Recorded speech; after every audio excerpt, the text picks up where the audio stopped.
From the government shutdown to Nancy Mace being elected to the South Carolina House of Representatives to the debate over the John C. Calhoun statue here in downtown Charleston, I sit down one-on-one with College of Charleston political science professor Dr. Gibbs Knotts for a special edition of Quintin's Close-Ups. And be sure to download the free Quintin's Close-Ups app in your Apple or Google Play stores. Well, Dr. Gibbs, it is so good to see you again. Good to see you. A lot going on in politics. Including the shutdown, which is going on right now. That's right, yeah. I mean, I don't know how long this is going to last. This is the third time we've had a shutdown. Actually, fourth time we've had a shutdown since the 1990s. We had one in 2013. Right. You know, what makes this shutdown a little bit unique is that Republicans control both the House, the Senate, and the presidency. In the past, when there's been shutdowns, it's usually been a divided government issue. Okay. A lot of times the president of one party, usually a Democrat, kind of battling with Republicans who control the House and Senate.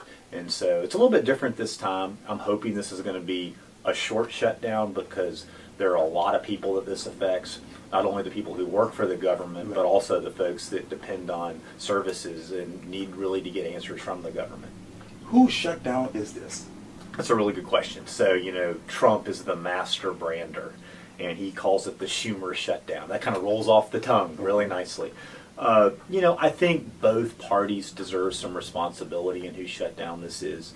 Obviously, the Republicans control all of government, and so one could say, look, they understand that it takes 60 votes in the Senate, Sure. and they should have been willing to deal some with the Democrats and give them something to have enough Democrats support this continuing resolution. And so from that standpoint, you know, I do think the Republicans do bear some of the responsibility. But, you know, Schumer obviously, you know, chose to take a stand. The Democrats said, look, we want to take a stand and we want to force this DACA issue. We want to make sure we get a solution that's tied to continuing to fund the government. And so far that hasn't worked. The government shut down, but Republicans haven't been willing to come forward. And so, you know, I suspect the way this is going to end is that the government will open back up and there'll be some promises to debate immigration. Probably, but no promises, obviously, on how that's going to turn out. I'd be surprised. I've been surprised before if they come out of this with a deal on immigration, and also a chance to open the government back up. I just think there's not enough time. Republicans owe it to their constituents to really debate immigration, and if they want to go in and cut a deal that's not out in the open, I think that'll be damaging to them. And so I suspect there'll be some agreement to take up immigration in a reasonable amount of time, but I suspect, hopefully, the government will open back up before that. And after the shutdown, the president said this on Twitter, quote, "This is the 1-year anniversary of my presidency, and the Democrats wanted to give me a nice present. Hashtag Democrats shut down." Talk to me about his 1-year anniversary.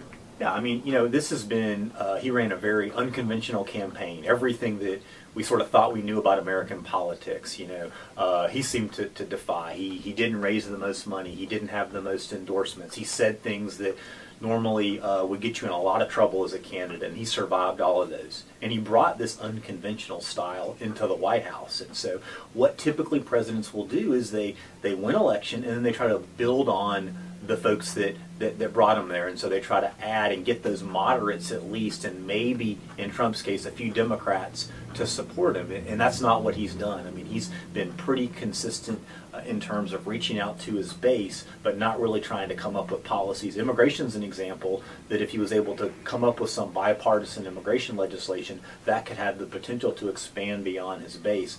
But that's why Trump's approval ratings, you know, sit at about 40%, and so it's been very unconventional. You know, the whole use of social media, and you read a tweet, right, has been unbelievable. It's fascinating because it really gives you a window inside what he's thinking. I mean, so many times you think presidents have all these handlers around them. They're scared to give interviews. They always sort of, you know, can spin you, or you know, are very scripted in what they say. That's not the case with Trump. So there is some good with his unconventional approach, but it's also, I think, made it very difficult to negotiate. It's made it challenging for his staff because they're not sure what they need to defend and what position he's going to take at any time. And it certainly created some enemies and some bad blood. Now let me go to the other side. Senator Schumer said this on the Senate floor, quote, "The president must take yes for an answer. Until he does, it's the Trump shutdown," end quote. Schumer's trying to say the Trump shutdown. Trump's trying to say the Schumer shutdown. As I said, I think they both bear some responsibility. Okay. I think it would be good for the Republicans. In typical form, Republicans know they need 60 votes in the Senate. So then they offer something to the Democrats to be able to get some Democrats to cross the aisle and support this continuing resolution. Mitch McConnell took a very hardline stance and said, no, we're not going to do that. It kind of reminded me of what he did with Obama's Supreme Court appointment. Again, he just refused to hold a hearing until Trump got into office, and then, of course, Neil Gorsuch is now the new justice of the Supreme Court. I mean, that was pretty radical to hold that seat open after Scalia died. But it seemed to work. I mean, voters could have punished Republicans at the polls in 2016 for doing that, but, Republicans still have a majority in the Senate. They still have a majority in the House. They still won the presidency. And so, that was a really, one of the couple of victories for the first year of the Trump administration. Certainly the Supreme Court, successful Supreme Court pick, and obviously the big tax reform, tax cuts. Let me reread that again. It says this: the president must take yes for an answer. Until he does, it's the Trump shutdown. What answer should the president give to Senator Schumer? I think the president has been frustrating for Schumer because, whether it's Schumer or Lindsey Graham, they go in and they come to an agreement. They feel like they leave pretty good, and then, at least if you believe our senior senator Lindsey Graham, what happens is Trump's staff gets to him, whether it's Stephen Miller, who of course was a staff member for Jeff Sessions in Alabama, thought to be certainly a hardliner on immigration, perhaps even General Kelly, his chief of staff. And so, these Democrats feel like they can cut a deal with Trump. Trump seems like the kind of guy who wants to make a deal. He wrote The Art of the Deal. And so it's really kind of what he likes to do. But again, I feel like, the Democrats they feel in some moderate Republicans that they have him on the record, they have him saying something, and then it just seems to change. And so I think that just basically he asks Schumer for something, Schumer says yes, and then all of a sudden Trump changes it or decides he's not going to do it. So I'm sure it's pretty frustrating for Schumer. You talk about Lindsey Graham, you talk about immigration and the Art of the Deal. This is the headline from the Hill newspaper: Graham, Stephen Miller makes immigration deal impossible. Yeah. What would you add to that? Yeah, I mean, I think I sense Graham's frustration. I mean, Graham has been very interesting in his relationship with Trump. I mean, he was, ran against him in the campaign, said some pretty negative things about him when he was running for office. He was his golfing buddy, and they seemed to be BFFs, if you will. And then all of a sudden, he's become a little more frustrated and critical again, particularly with this government shutdown and immigration debate, because Graham, I think, is part of that group that wants to come up with some kind of bipartisan compromise on immigration, something that I think would give the Dreamers some pathway to citizenship, or at least some recognition, and protect them, but also probably do some things to increase security at the border and things like that. I mean, I think that's where that could potentially go. But yeah, I mean, Graham to speak out against his golfing buddy's key staffer, or one of his golfing buddy's key staffers, I think it shows the level of frustration that Graham has. Obviously, Graham is certainly a master politician, but he's also been pretty good about being willing to say, kind of a little bit like John McCain, Straight Talk Express, say kind of what he thinks. And so I thought reporters caught Graham in a candid moment expressing frustration with Stephen Miller and feeling like, okay, Trump's reasonable, I can work with him, he seems to want to find some common ground. They think they've got a deal, and then Graham leaves, and all of a sudden his advisors get to Trump, and Trump wants to change and basically go back to approving and being for policies that are really that 33 to 35 to 40% of his base, and not necessarily something that can get bipartisan support. What has been lost in this translation between Graham, the president, and his advisors?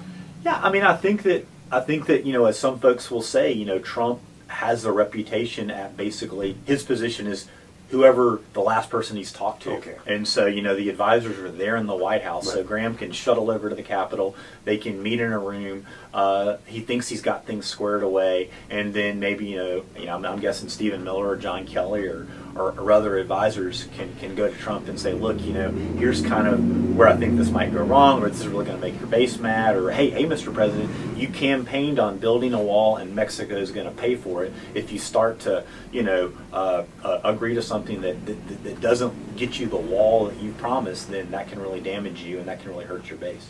Let me switch from Washington to Columbia. Yeah. Republican Nancy Mace wins the State House District in 9 election, and that's the headline from PostandCorey.com. You added this, you said this, quote, no GOP backlash in District 99. But there was certainly backlash from the Democrats. Yeah, there was. I mean, so basically, we saw in Virginia where state legislative seats, not just U.S. House seats, special elections, or Senate seats, not in the case of Doug Jones in Alabama, but we see, state legislative seats in Virginia seeming to really flip towards the Democrats, out of, in part, frustration with the Republican Party. And so I was looking to see, in a suburban area like Daniel Island, which is, I think, the bulk of that particular House district here in South Carolina, that there might be a little bit of either Trump fatigue, and certainly Nancy Mace was active in the Trump campaign, was a supporter of Trump, and to see if Cindy Boatwright was able to benefit a little bit from that. And again, it was I think the Democrats will be quick to tell you, look, the Democrats typically wouldn't even run somebody, so that was an accomplishment that they had a candidate. But, as I looked at the results, Boatwright did about like Hillary Clinton did in that particular district. And so it wasn't a big, let's really send the Republican Party in South Carolina a message by sending a Democrat in a district that's been Republican and is strongly Republican. And so, again, I think Mace came in with some advantages. People kind of knew who she was. She had name recognition. And again, she'll replace, of course, Jim Merrill in that district. But again, it was an interesting kind of always look to see these special elections that take place, for election junkies like me, I'm interested in kind of, what do they say about what voters are thinking. You don't want to put too much weight into them because the turnout's not always super high, and people might not be paying as much attention as they would during a normal election cycle. But again, I did not see a huge let's send Donald Trump a message, or even the Republicans in Columbia, even though there's the continuing investigation and things like that, any kind of message to say this is now Democratic country, or at least we're going to send a Democrat to this particular seat. What then was the message the Democrats were trying to send? I think Democrats were trying to show that they can be competitive in South Carolina. It's demoralizing if you think about it for Democrats. I mean, basically, one of our House members in the U.S. House is a Democrat, and that's, of course, Jim Clyburn. None of our statewide offices, Republicans hold huge majorities in the House and Senate in Columbia. And so just to show that they can be competitive is, I think, what Democrats are trying to do now. I mean, obviously, what I would say is, look, North Carolina, Louisiana, Virginia, they all have Democratic governors. A Democrat can win in South Carolina. It is not impossible. But it's going to take a very good candidate. It's going to take some missteps by Republicans. And I think it's going to take the type of year, kind of like 2018 has the potential to set up as, a year where there's a Republican backlash. We didn't see that in District 99 in any particular way. But if Trump's approval ratings continue to be low, if women feel like the Republican Party doesn't represent their interests, particularly suburban women and urban women, the Democrats have a chance. I think still, if I were running for governor and I could choose whether to be, if my goal was winning and I could say, should I have a Republican or a Democrat by my name, I'd pick Republican in South Carolina, obviously, because, Republicans have a huge advantage. More people claim to be Republicans when we do exit polls. Partisan identification towards the Republican Party is stronger in South Carolina.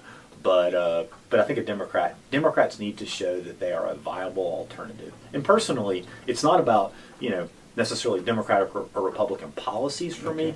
I want to see Democrats viable in South Carolina because I personally believe we benefit from two strong parties. I think that keeps the politicians a little more honest. I think if one party controls things for too long of a time, the research would show there's more likely to be scandals, there's just not as good of a check. And so, again, I like a situation where, I would like to see a South Carolina where either party can win. I wouldn't want the Democrats to completely dominate South Carolina, just as much as I don't want Republicans to completely dominate South Carolina. Let me move from where we are, St. Philip. Yeah, exactly. St. Philip and Wentworth. Yeah. Back down to the Calhoun statue. Yeah, absolutely. I just interviewed, Keith Waring and Bill Moody Right. last week for a joint interview. Yeah. And, Keith Waring basically told me this about the statue debate, quote, I think the words on the plaque will not be sufficient. Yeah. And Councilman Bill Moody basically says, never will be. Yeah, it's fascinating. I mean, this is one of the. I mean, this issue is going on in Charlottesville. Right. It's gone on in New Orleans. Really, really interesting what's going on down in Marion Square. And I'll give Mayor Tecklenburg credit. I mean, it takes a lot of guts to tackle this issue, and I think his intentions are very good. And I think whether the plaque goes up or the plaque doesn't go up, I think that it's a good thing for our community to be engaged in, to reflect on why the statue's there, what message it sends. I think just because we put a statue up at one point in our history, I don't necessarily think it has to stay there forever. I personally like the idea of providing some additional context. I think that's a good thing. I think it sort of strikes that balance where you're remembering history and you're not because obviously you don't want to repeat some things about history so you can remember it, but also saying here's what. But I can certainly respect and understand the position of these members of the Charleston City Council who say, look, I don't think it goes far enough. I don't want to do it. So it's a fascinating issue going on right here in our local community, and I would urge people that if they want to get involved, go to the meetings, share their opinions with members of city council, share their opinions with the mayor, because that's what being a member of a democratic society and being engaged in your community is all about. Is saying, okay, we've got this statue. We can't go back and change anything in history, but what do we do going forward? How do we choose to remember this particular individual? And I think there are really good and meritorious arguments about taking the statue down. I think there's also really good arguments to say we need some additional context. But again, I think it's for the people of Charleston to figure that out. You talk about Charleston and Mayor Tecklenburg. Tomorrow he'll be delivering his State of the City address for Right. 2018. What do you expect from him? He's definitely had very difficult shoes to follow in Mayor Riley, who was so legendary and in office for over 40 years. I mean, I know that one of the key directions was transportation issues, and certainly focusing on West Ashley in particular, and trying to figure out how that part of Charleston that has been neglected, I would argue, we can get some resources and get some funding to be able to develop and grow to its full potential. And so I think he's going to talk about some of the same things. I mean, certainly transportation, certainly racial reconciliation and racial healing, I think, are big issues for Tecklenburg that he's tried to work on. And then obviously drainage and stormwater and environmental challenges facing Charleston. I mean, obviously, this is a place where we all know that we're at or below sea level in some locations,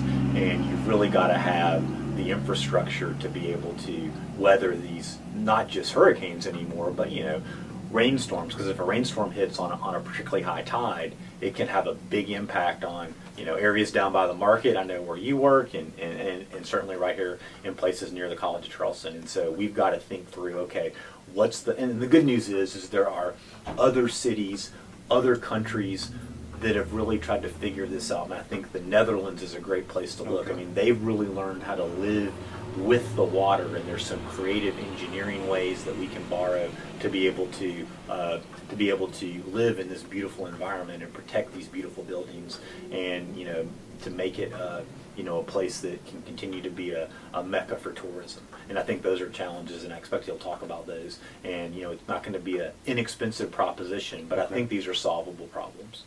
Dr. Gibbs Knotts, thank you so much for your time. I really appreciate this. Absolutely. Good to see you. Likewise. Absolutely.